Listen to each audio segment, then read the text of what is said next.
Now let's go ahead and move on to our final segment for this show this week.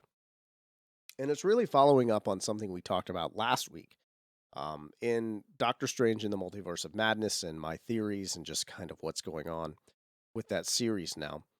Basically, what's happened is Patrick Stewart has confirmed that he is in the Multiverse of Madness. He tried to play it coy a little bit. I want to read a little bit from CBR.com here. This article by John Averden. X-Men's Patrick Stewart confirms Doctor Strange 2 role. Let's go down a little bit further here. On Jake's Takes, Stewart was asked about the recent Multiverse of Madness trailer.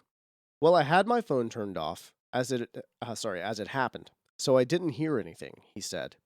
It wasn't until the next morning when I woke up and looked at my phone and found that I had been bombarded with responses and that my PR people had sent me reactions that they had detailed and passed on to me. So that's very important because he played coy. So he was already being told by his people, this is what you can say, this is what you can't say. I actually didn't recognize my own voice. It sounded different. Whether I had a cold or something at the time, I don't know. But I was astonished, and all they saw was the back of my shoulder, and I think my earlobe, nothing else. There would have been so many connections made, but it pleased me. So that's great that he's admitting that he's in the movie and that he's excited that he's getting this attention, right?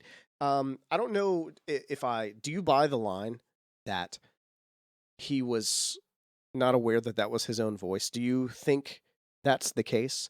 I mean, it stands to reason when you're on a movie set, you record a lot, you film a lot. He probably didn't remember that one single line, the "We shall tell him the truth" line. Um, but it's interesting because I wonder what he was told to say and what he wasn't told to say, and did he really not recognize it? You know, that whole kind of thing. Because he knows basically his part in the plot of the movie. Maybe not the whole movie, but his part, right? And this has led to a lot of other theories as well, fan theories out there as well. You know, mine, of course, being that perhaps Wanda has, the mutants are there and Wanda has erased them from existence. And we don't remember as the audience, kind of in a meta way, and neither does anyone in the main MCU universe, too. And that Professor X is just hiding out in some kind of a pocket dimension as well. And of course, when he says we, who's the other we, right? All the other chairs there. I mean, we're seeing this is going to be the Illuminati, of course. So we know the Illuminati in the comics is Professor X, it's Doctor Strange, it's Reed Richards, it's Black Bolt, it's Iron Man, and it's Namor. 6. And you can see there's 6 chairs there. You see Professor X is in one, and Doctor Strange is kind of, his body is kind of blocking the view. Who's the other person there? A lot of people are saying that that's probably going to be Tom Cruise in some sort of Iron Man variant role, like a superior Iron Man or something like that. Some other people are saying it could be Tom Cruise, but he's in some sort of variant version of Ironmonger instead. But regardless, there's going to be someone else there. It's not going to be our Tony Stark, right? And then there's the other empty chairs. Of course, one of them is going to be for Doctor Strange, and then you're going to have Namor, Black Bolt, and then Reed Richards, who has yet to be, we'll say, yet to be officially cast. I'm sure they have their eye on plenty of names, and this is where we're going to see. So I want to hear what your thoughts are as well on the Illuminati. Now, Black Bolt was introduced into the MCU in a TV series, in the Inhumans TV series, that was not well received. That basically ended early. So more than likely, they're going to be rebooting that and reintroducing Black Bolt into the MCU. So I don't know which way they're going to go with that. But then again, they might. I mean, we've opened up the multiverse here. I have a feeling what's going to happen in this chapter. So in the first, not the first phase, right? The Infinity Saga. We had this overarching thing that basically stretched into outer space and then came back down to Earth. I think that's basically what this is going to be.